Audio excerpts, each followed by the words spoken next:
Ang kapayapaan ng Panginoong Hesukristo ay sumainyong lahat. Magandang araw sa inyong lahat, saan mang sulok ng mundo kayo naroroon sa sandaling ito. Ang babasahing mabuting balita sa araw na ito ay pinamagatan kong marami ang umaakong kilala nila ang Diyos, pero ang aksyon nila ay tumatanggi dito. Pagbasa sa banal na ebanghelyo ayon sa liham ni Apostol Pablo kay Titus, 1 hanggang 3 kabanata. Pambungad na pagbati. Mula kay Pablo, isang lingkod ng Diyos at apostol ni Hesukristo. Ako ay pinili at ipinadala upang tulungan ang mga pinili ng Diyos sa kanilang pananampalataya at upang akayin sila sa katotohanang itinuturo ng ating relihiyon na nakabatay sa pag-asa para sa buhay na walang hanggan. Ang Diyos na hindi nagsisinungaling ay nangako sa atin ng buhay na ito bago ang simula ng panahon. At sa tamang panahon ay inihayag niya ito sa kanyang mensahe.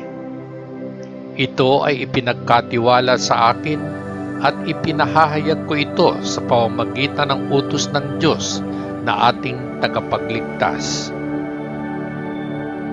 Sumulat ako kay Titus, ang aking tunay na anak sa pananampalataya na mayroon kaming pagkakatulad. Naway bigyan kayo ng Diyos Ama at ni Kristo Jesus na ating tagapagligtas ng biyaya at kapayapaan.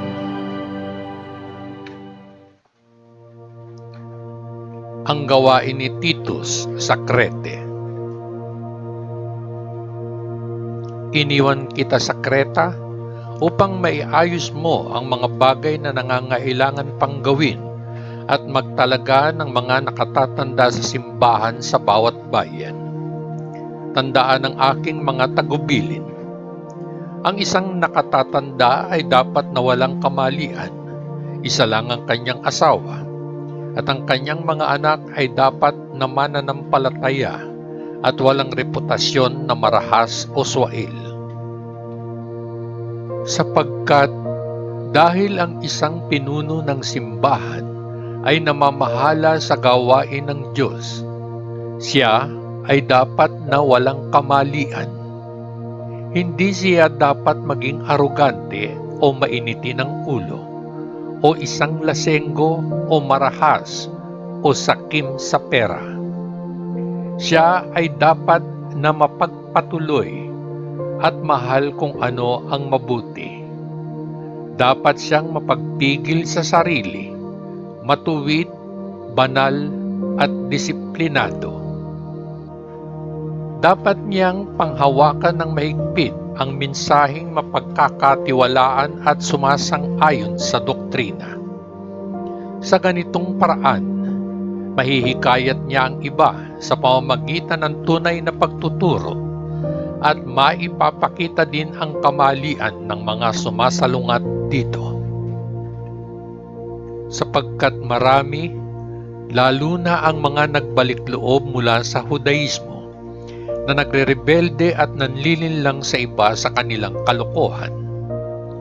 Kinakailangang pigilan ang kanilang pagsasalita dahil sinisira nila ang mga buong pamilya dahil sa pagtuturo ng hindi dapat, na lahat ay para sa kahiyahiyang layunin na kumita ng pera. Iyon ay isang Kretan mismo, isa sa kanilang sariling mga propeta na nagsabi ng totoo noong sinabi niya, ang mga Kretan ay palaging mga sinungaling, mga masasamang hayop at mga tamad na matakaw. Dahil dito kailangan mong sawayin sila ng mahigpit upang magkaroon sila ng malusog na pananampalataya at hindi na kumapit sa mga alamat ng mga Hudyo at sa mga utos ng tao na nagmumula sa mga taong tumanggi sa katotohanan. Ang lahat ay dalisay sa mga taong sa kanilang sarili ay dalisay. Ngunit walang malinis sa mga nadungisan at hindi sumasampalataya, sapagkat ang kanilang mga konsensya at budhi ay nadungisan. Inaako nila na kilala nila ang Diyos, ngunit ito ay itinatanggi ng kanilang mga aksyon. Sila ay mapuotin at masuway, hindi angkop na gumawa ng anumang mabuti.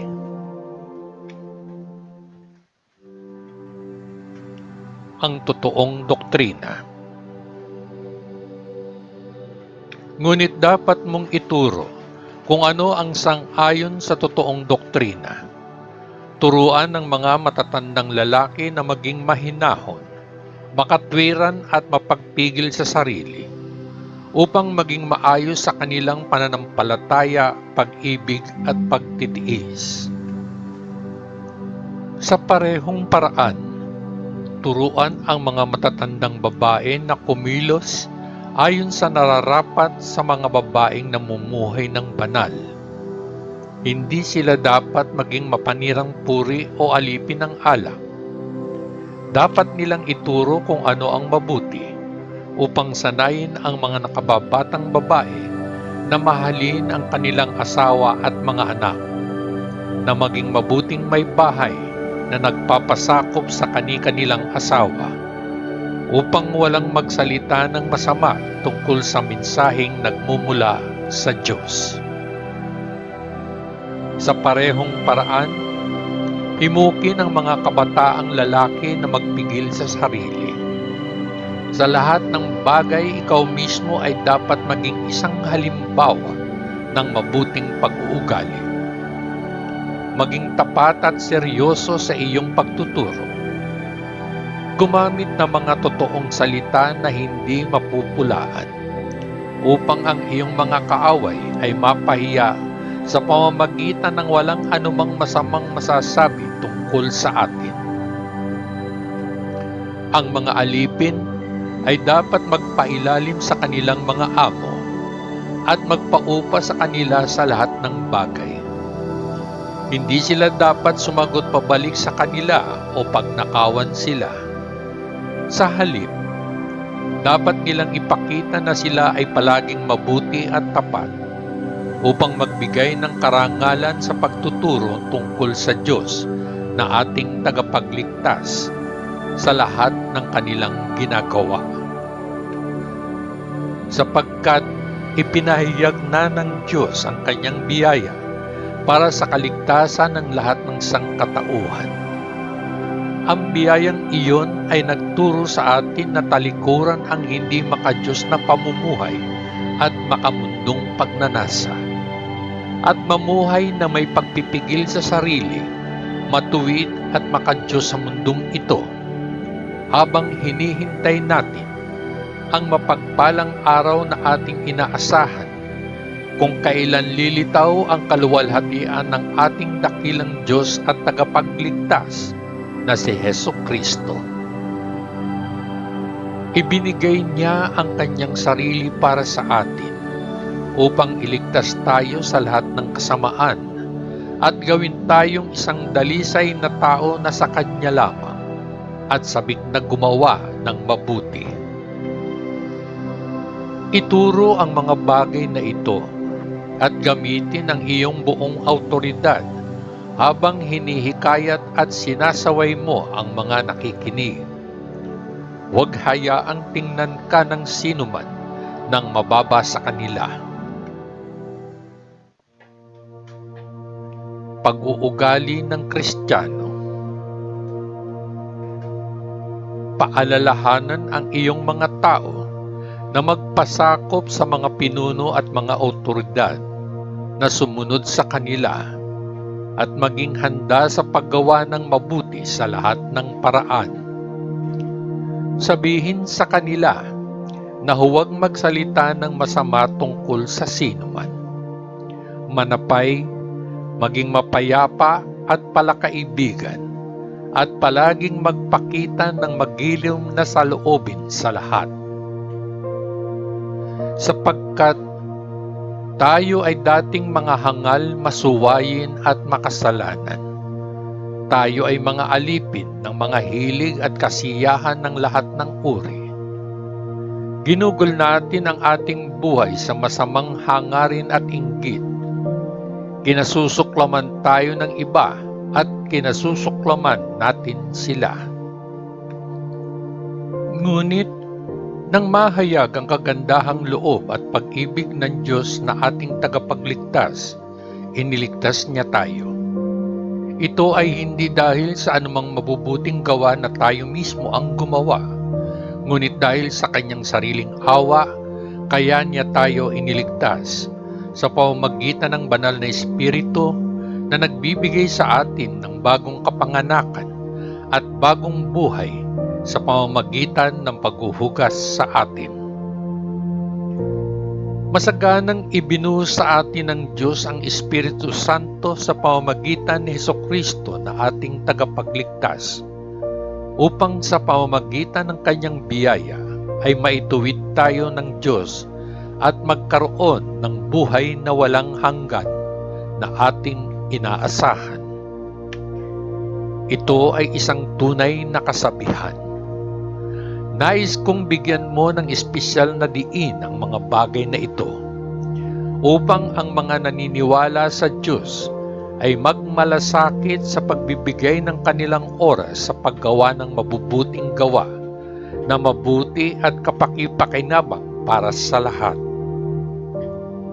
Subalit, iwasan ang mga hangal na argumento, mahabang listahan ng mga ninuno, pag-aaway at away tungkol sa kautusan.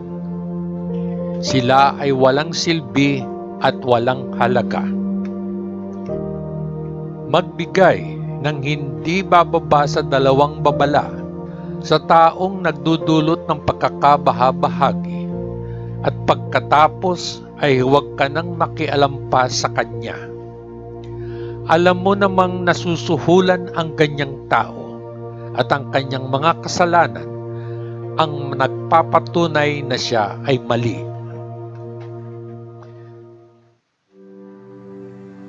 Pangwakas na tagubilin. Kapag isinugo ko sa iyo si Artemas o si Tikiko, gawin ang makakaya mo na makapunta sa akin sa Nicopolis, sapagkat ipinasya kong doon magpalipas ng taglamig. Gawin mo ang iyong makakaya upang tulungan si Zenas na abogado at si Apollos na makapagsimula sa kanilang mga paglalakbay, at tiyaking nasa kanila ang lahat ng kanilang kailangan. Dapat matuto ang ating mga tao na gugulin ang kanilang oras sa paggawa ng mabuti upang matustusan ang mga tunay na pangangailangan. Hindi sila dapat mamuhay ng walang kwentang buhay. Ipinadadala ng lahat ng mga kasama ko ang kanilang pagbati sa iyo.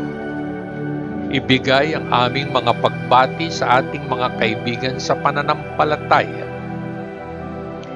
Ang biyaya ng Diyos ay sumainyong lahat. Ang mabuting balita ng ating Panginoon. Salamat sa Diyos Ama sa langit. Sa ngalan ng Panginoong Hesukristo na ating manunubos. Amen. Amen. Amen. Peace.